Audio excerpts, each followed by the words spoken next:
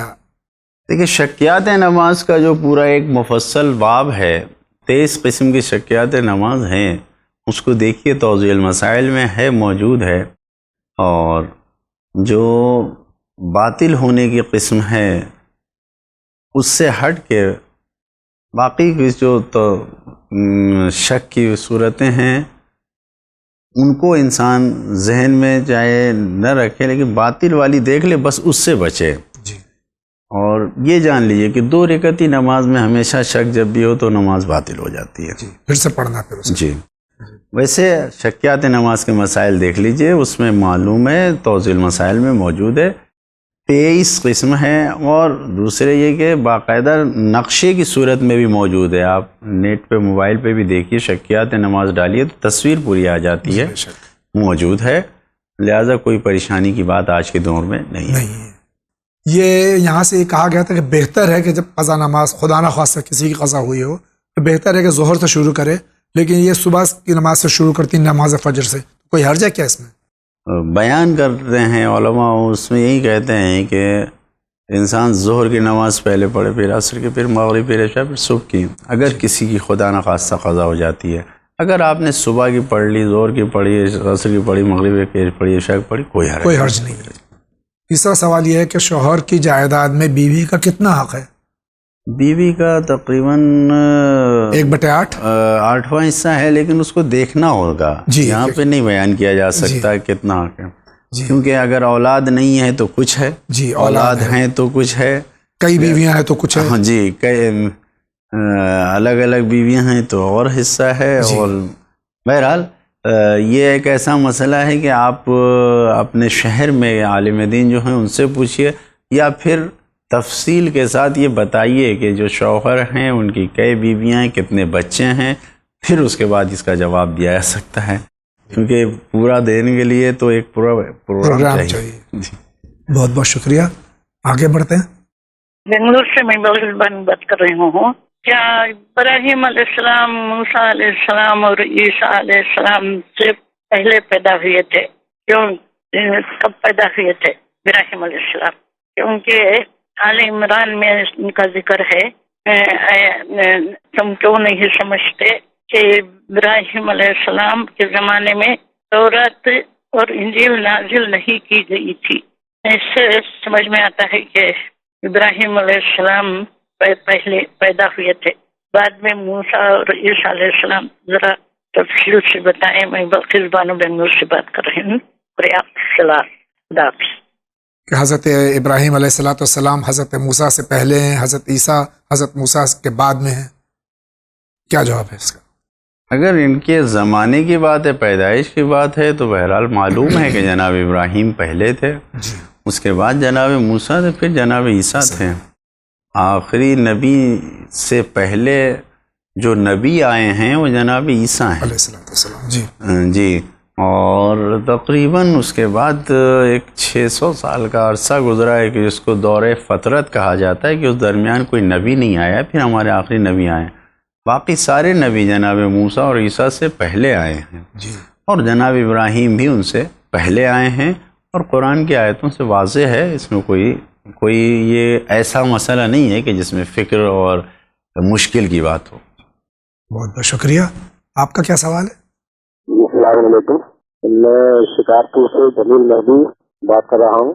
مولانا صاحب سے یہ دریافت کرنا چاہتا ہوں کہ کتاب اسلام اور جنسیات جس کے مصنف ہیں جناب ڈاکٹر محمد تقی علی عبدی صاحب، اس کتاب کے مکروہات گناہ کے بعد میں رسول اکرم نے حضرت علی کو وصیت کرتے ہوئے فرمایا ہے، یا علی میرا دار درخت کے نیچے گناہ نہ کرنا، اگر بچہ پیدا ہوگا یا قاتل جلاد ہوگا یا ظالموں کو سردار.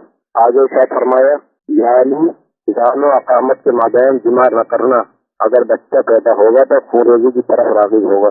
اور آگے ارشاد فرمایا ہے، یا علی شعبان کی 15ویں کو جمع نہ کرنا، ورنہ بچہ پیدا ہوگا تو لٹیرا اور ظلم دوست ہوگا اور اس کے ہاتھوں سے بہت سے لوگ مارے جائیں گے.